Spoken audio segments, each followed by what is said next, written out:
Primeiro ponto, eu quero ressaltar um conceito do que seria, então, esse controle de constitucionalidade. É, em síntese, pessoal, a análise de compatibilidade entre as leis e os atos normativos e a Constituição, no nosso caso aqui, a Constituição Federal. E aí, né, a partir dessa temática, o que a gente tem? A doutrina, pessoal, ela teoriza alguns pressupostos que devem ser observados para que a gente tenha, então, a possibilidade de exercitar esse controle.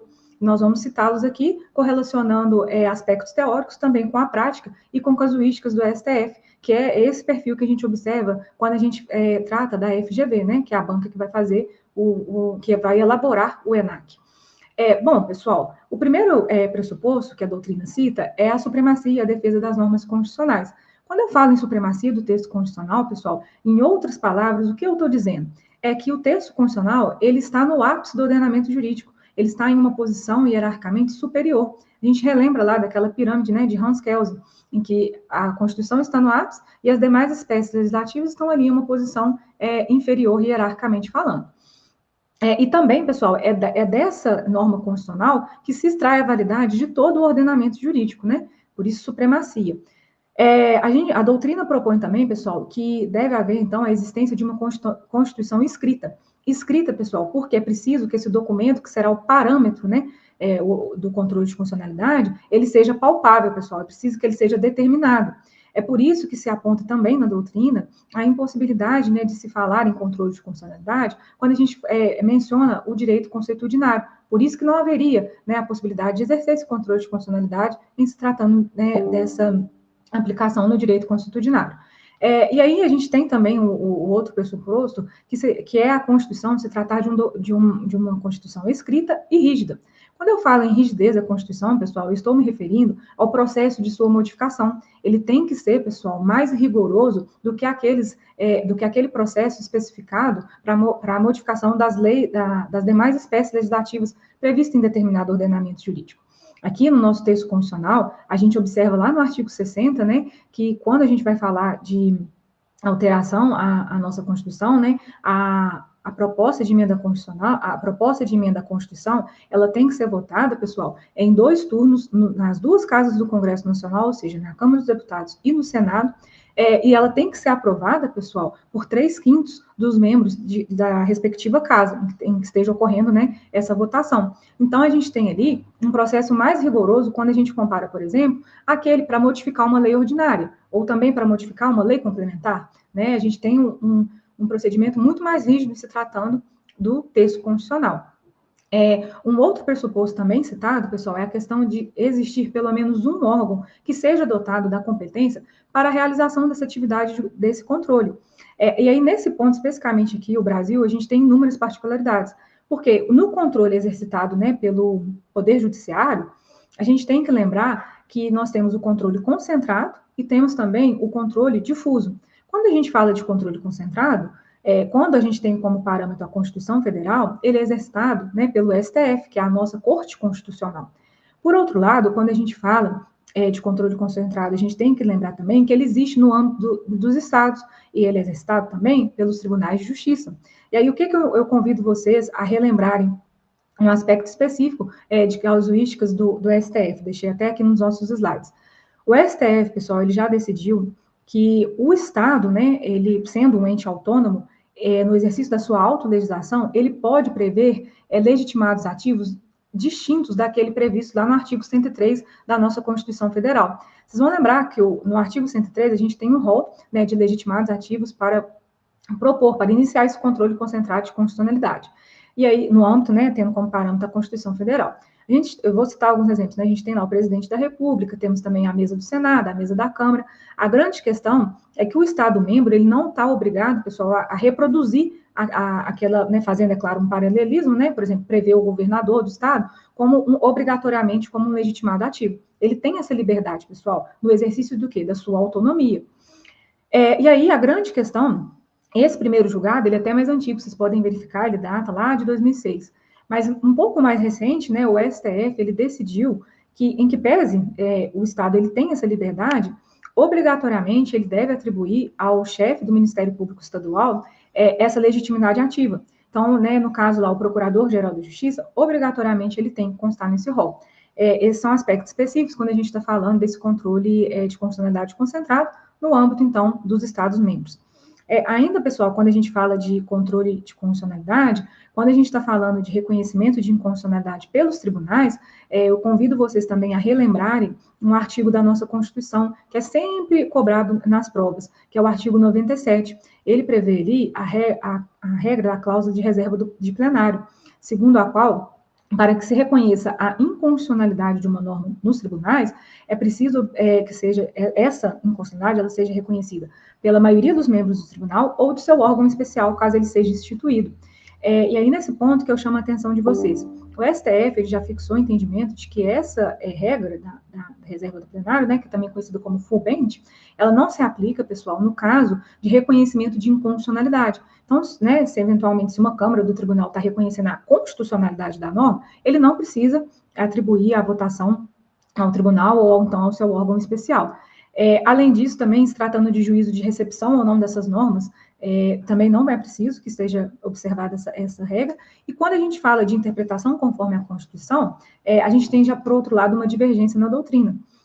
Mas a doutrina majoritária me parece caminhar no sentido de que, se tratando de também interpretação conforme a Constituição, não é necessário observar essa regra. Bom, pessoal, indo um pouco adiante, quando a gente fala no requisito da Constituição, no pressuposto, né, da Constituição como uma norma jurídica fundamental, a gente pode interpretar esse pressuposto partindo de duas acepções. A primeira acepção, que é até a mais corriqueira na doutrina, é aquela interpretação no sentido de que a Constituição, ela fundamenta todo o ordenamento jurídico, né?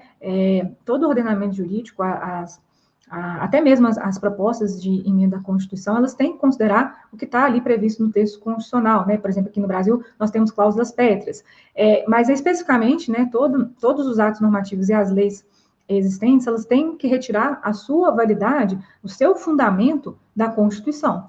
Além disso, pessoal, aí trazendo, né, uma outra acepção que parte da doutrina também assinala, é aquela no sentido de que a Constituição, sendo a norma jurídica, ela é a norma jurídica fundamental, pessoal, porque ela funda a sociedade, né? Essa acepção, ela retoma muito a compreensão do movimento constitucionalista ali do final do século XVIII, início do século XIX, porque ali, a partir né, mais ou menos desse período, passou-se a compreender o texto constitucional como aquele que funda a sociedade e institui o Estado. Então, também, nesse sentido aí, a Constituição é uma norma jurídica fundamental.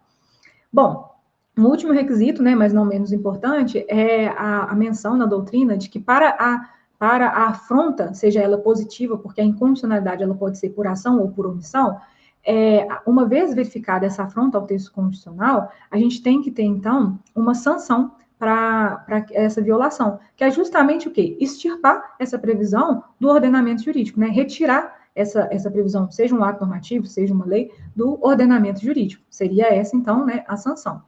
E aí, nesse ponto, né, eu considero muito importante mencionar com vocês aqui, pessoal, que, se tratando, né, do controle concentrado, lembrar do artigo 27 da lei da ADI, que prevê que é possível, pessoal, mesmo que uma norma ela seja reconhecida inconstitucional, é possível que um determinado lapso de tempo, né, que vai ser delimitado, definido lá pelo STF, é possível que nesse determinado lapso temporal se defina que essa norma jurídica, em que pese inconstitucional, ela vai permanecer tendo eficácia para regular as relações jurídicas que se desenvolveram sob a sua égide. Isso, pessoal, se trata da modulação dos efeitos. Esse que é o nome que se dá a essa possibilidade de o STF, né, no exercício do controle concentrado de constitucionalidade, reconhecendo a inconstitucionalidade de uma lei ou de um ato normativo, ele modula ali os efeitos para que mesmo reconhecida a sua inconstitucionalidade, ele tenha eficácia em um determinado período.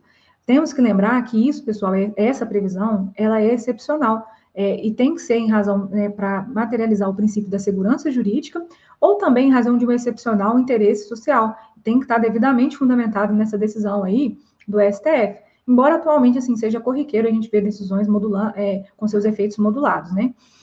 Mas a grande questão, e aí que eu convido vocês também a relembrarem, é o entendimento fixado já pelo STF, né, pelo plenário, no sentido de que mesmo, pessoal, no recurso extraordinário, naqueles recursos julgados com repercussão geral, é possível haver a modulação desses efeitos da decisão pelo STF. E aí, para isso, pessoal, vocês têm que lembrar o seguinte: se o STF reconheceu a inconstitucionalidade e está modulando os efeitos, o quórum vai ser de 2/3, né, no âmbito aí desse recurso extraordinário dotado de repercussão geral.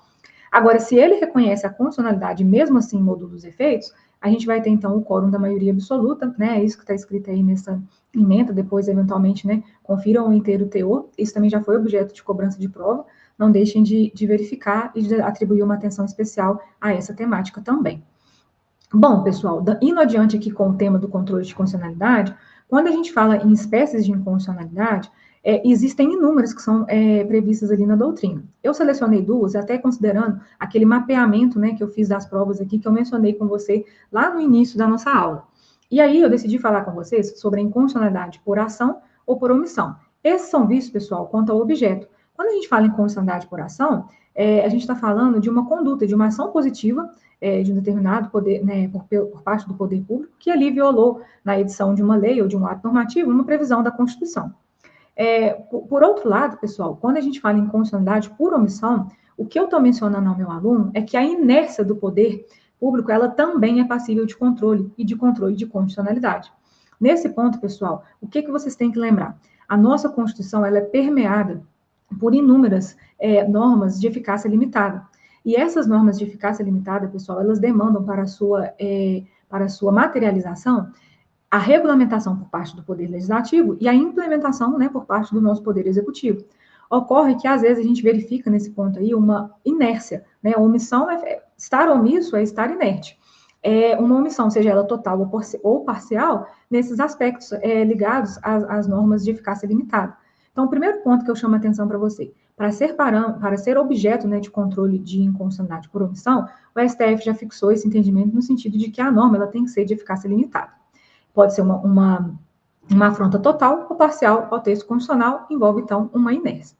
A grande questão, pessoal, é que quando a gente fala de inconstitucionalidade por omissão, o aluno sempre lembra da ADO, mas o STF já também fixou o entendimento no sentido de que a ADPF é, sim, um instrumento eficaz para controlar a omissão do poder público. Esse ponto, pessoal, atribui uma atenção especial, porque já foi objeto de cobrança em provas, né, voltadas ao ingresso na atividade notarial e de registros, essa questão. Na questão que a FGV elaborou, tinha uma alternativa que ela afirmava que não era possível usar a ADPF como meio para o controle da omissão estatal. E essa alternativa ela estava errada, porque justamente o STF tem um entendimento no sentido contrário, então o aluno de cara ali, ele eliminava essa alternativa. E aí, deixa eu explicar para vocês, né, essa construção desse julgado, né, dessa decisão do STF.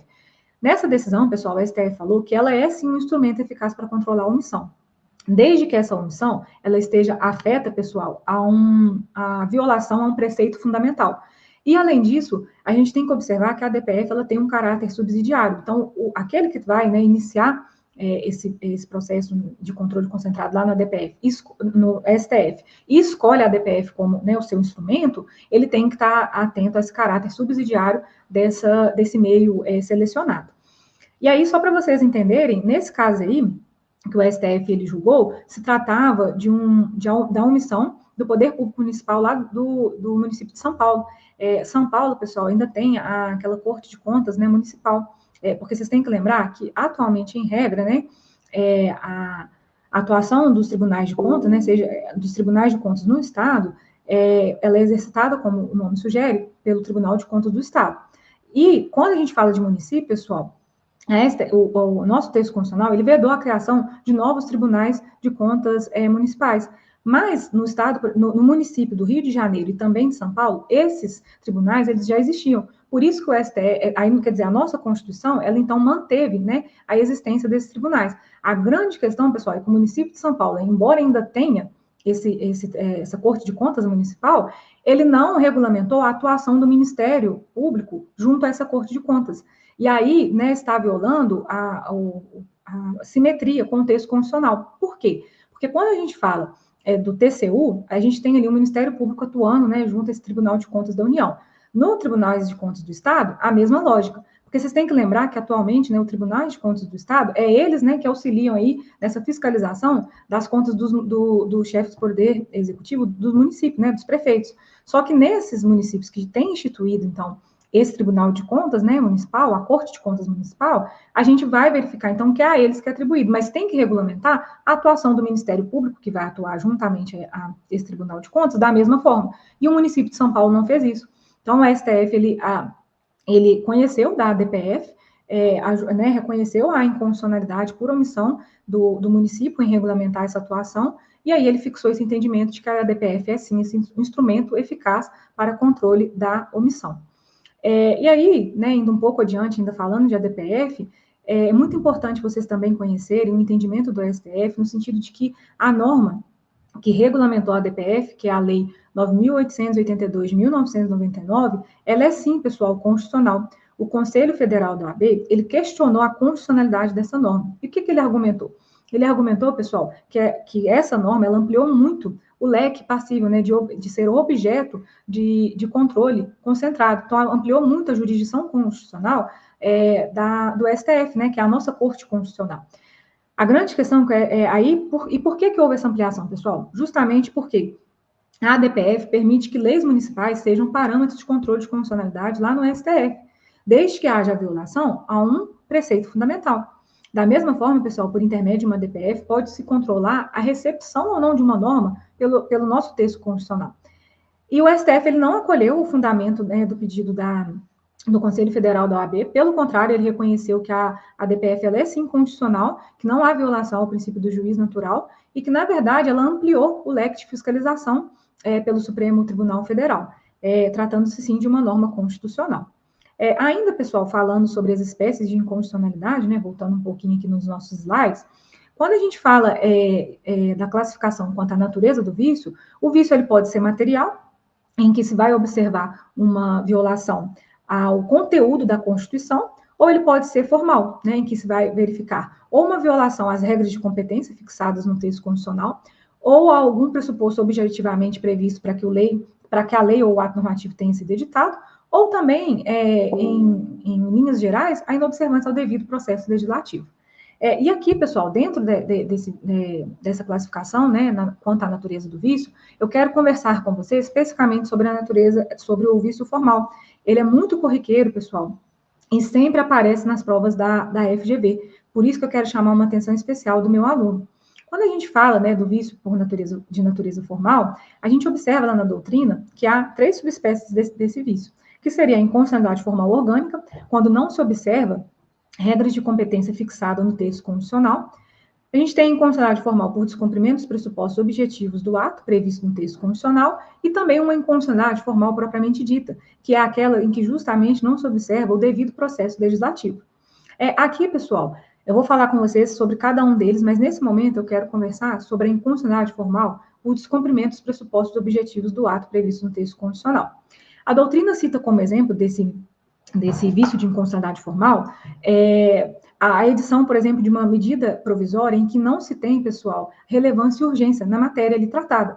Então, vai se ter aí um vício, esse vício vai ser formal, a medida provisória que foi editada inicialmente, ela vai ser inconstitucional, justamente por ter descumprido os pressupostos objetivos do ato que estava previsto no texto constitucional.